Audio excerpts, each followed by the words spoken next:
தாத்தா எல்லாரையும் கூப்பிடுறாரு. யார் என்னன்னு சொல்லிட்டு முடிவு பண்ணீங்களா? ஒத்துக்கிறீங்களா? அப்படின்னு கேட்குறாங்க. பார்த்தீங்கன்னா, யாருமே எந்த முடிவுமே சொல்லாம நின்னுட்டே இருக்காங்க. மகா பார்த்தீங்கன்னா, ஒரு ஐடியா சொல்றாங்க. "இன்னைக்கு நைட் யாராவது இந்த குழந்தைக்கு அப்பாவா இருந்தீங்க அப்படின்னா, தாத்தா ரூமுக்குள்ள போயிட்டு உண்மைய சொல்லிடுங்க. தாத்தா வந்து வெளிய சொல்ல மாட்டாரு. இது நம்ம வீட்டு குழந்தை தான்." அப்படின்ற மாரி தாத்தா முடிவு சொல்றாரு. அவமானம்லாம் படுத்த மாட்டாரு. கவலைப்படாதீங்க அப்படின்றாங்க. "நீ இது என்ன சொல்றது? நாங்க என்ன கேட்கறது? இதெல்லாம் சரியாகாது." அப்படின்னு சொல்லிட்டு பார்த்தீங்கன்னா, சித்ராதேவி பேசுறாங்க.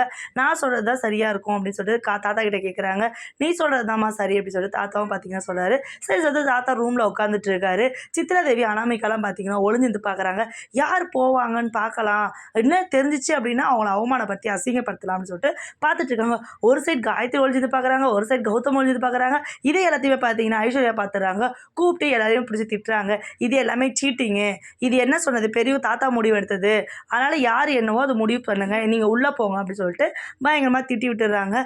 தாத்தாவும் பார்த்தீங்கன்னா யாராவது வருவாங்கன்னு சொல்லிட்டு வெயிட் பண்ணி பார்த்துட்டே இருக்காரு வெளிய இருந்து.